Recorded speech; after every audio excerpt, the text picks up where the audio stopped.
All right, so the four-day truce in the war between Israel and Hamas is due to end today, amid expectations that it will be extended. Meanwhile, the Red Cross has confirmed the release of a third group of hostages from Gaza.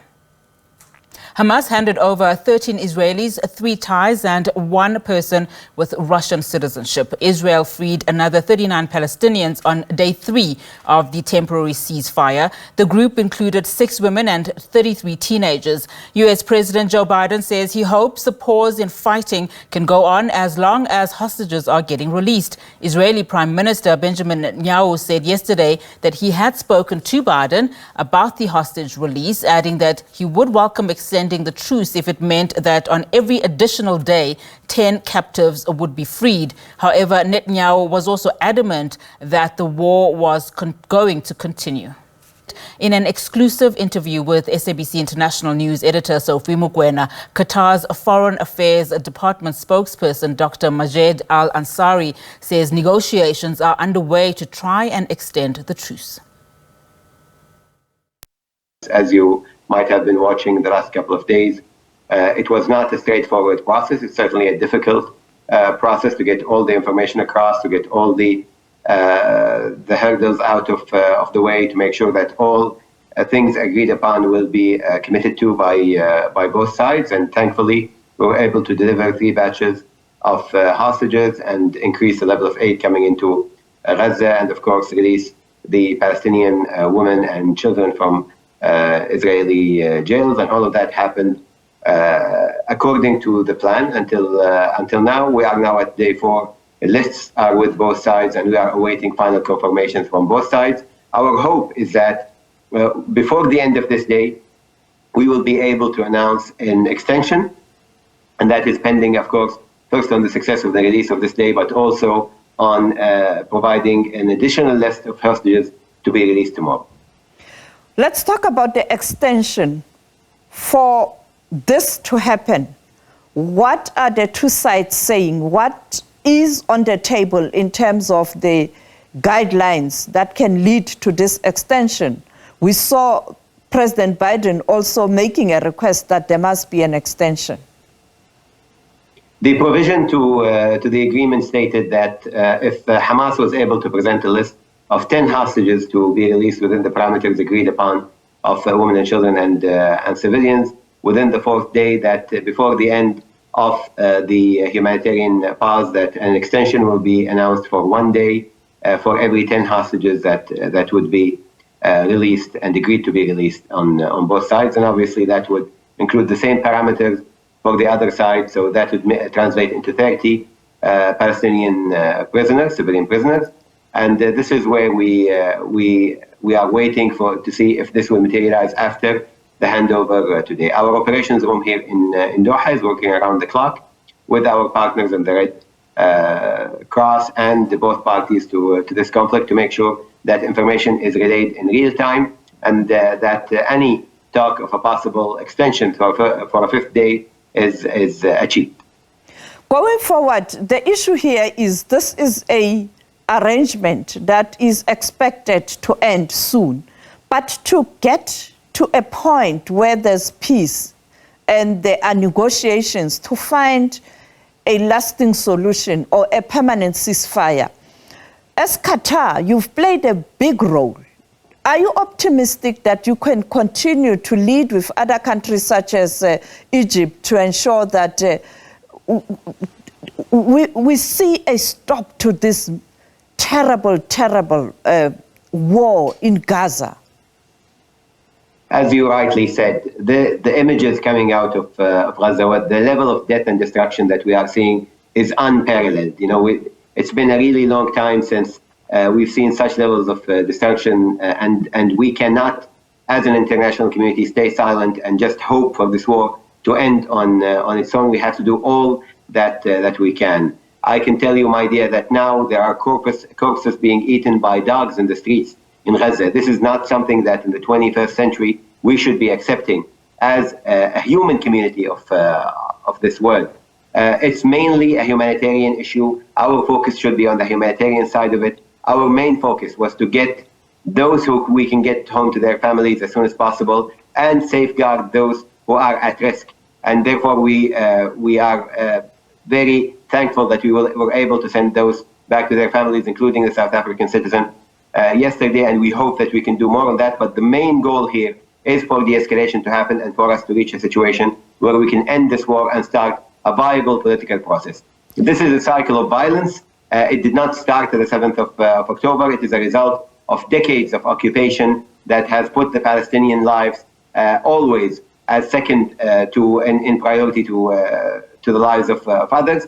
And we need to make sure that we humanize the conflict, and we decide collectively as an international community to pressure both sides, and especially Israel, to stop the bombardment, stop the current war, and move towards a lasting peace.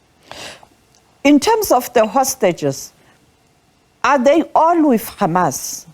Can Hamas be able to give a number in terms of the hostages that are still there? And on the other side, in terms of the Palestinians in jail, are you confident Israel will release the Palestinians that have been in jail for quite a long time fighting for their liberation? We have seen, of course, commitment on both sides through the last 3 days, where all agreements were met and commitments were met when it came to the releases from both sides. The information we are getting from Hamas, and obviously we cannot validate this information on our own because we don't have anybody on the ground there in Gaza to do it, and it is a war zone at the end in Gaza, is that not all the hostages are with Hamas. A lot of these hostages are either with other factions or with lay people in Gaza, and that they were supposed to use these 4 days to gather more information about these hostages and ascertain their safety, their security, and how they can be brought into this second phase of the agreement. We are hopeful that we are going to get more information as the day progresses today on, as I said, an extra number of hostages. So right now we don't have a clear information on how many there are left, who they are. We are getting the list daily within this process, but we are quite hopeful that through the progression of the truce and hopefully the extension of the humanitarian pause, that we will be able to get as much as possible home to their families and as soon as possible.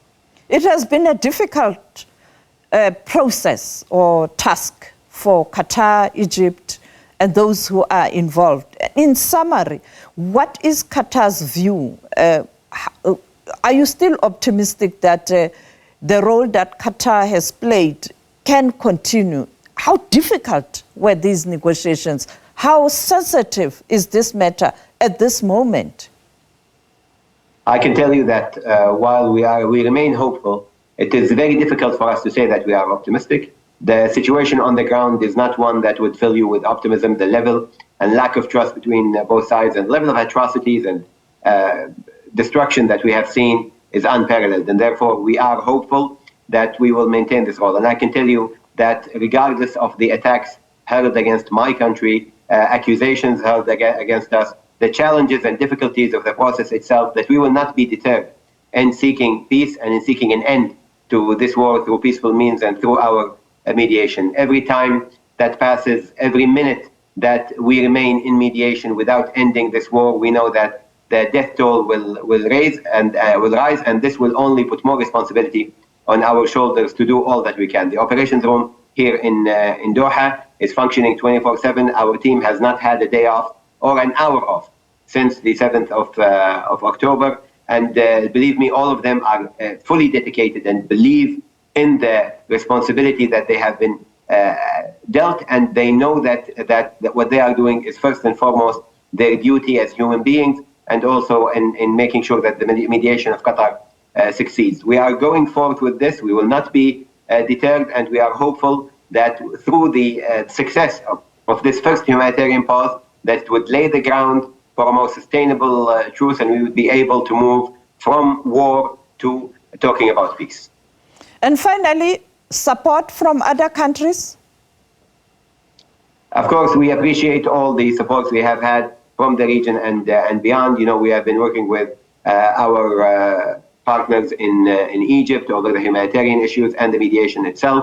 We have been working with the United States in communication over the hostage issue and in overall discussions of how we can help this, but we have been seeing a moment of unity in the Arab and Muslim world, and with a lot of our partners around the world. There is a ministerial committee that is going from country to country now on behalf of the Arab and Muslim countries to pressure for an end to this war. And we appreciate, of course, all the peace-loving nations in the world and their support during this mediation. And we urge all those who can help through their governmental means, through working with us on the humanitarian side, through working with us to pressure to an end to this war, to do all that they can. All that we can do is not enough. We need to do everything that we can as an international community when it comes to the humanitarian side and the political side. And there is no time to wait, and there is no time for political polarization and politicization of this issue.